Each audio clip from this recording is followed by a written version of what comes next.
Hello అందరికీ. శుక్రవారం రోజు మినీ వ్లాగ్ అండి. మార్నింగ్ వాకిట్లో ముగ్గైతే ఇలా వేసుకున్నాననమాట. ఇంక ప్రతి శుక్రవారం లాగానే ఈరోజు కూడా అమ్మవారికి కుంకుమార్చన చేసి పూజ అయితే చేసుకున్నాననమాట.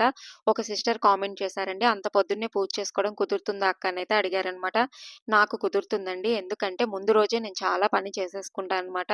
కిచెన్ అంతా క్లీన్ చేసుకుంటాను, గిన్నెలు కడిగేసుకుంటాను, ఇంట్లో సామాన్లన్నీ ఎక్కడివక్కడ సర్దేసి నీట్‌గా పెట్టి పడుకుంటాననమాట. మార్నింగ్ లేచిన తర్వాత వాకిట్లో ముగ్గు, ఇల్లూడ్చి తుడుస్తానండి. అంతే, ఇంక వెంటనే స్నానం చేసి పూజ అయితే చేసుకుంటాననమాట.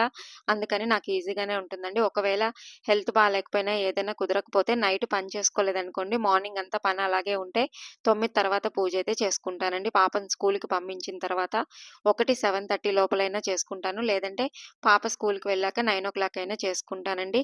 కానీ శుక్రవారం, శనివారం మాత్రం చాలా వరకు 7:30 లోపల పూజ అయితే చేసేసుకుంటాననమాట.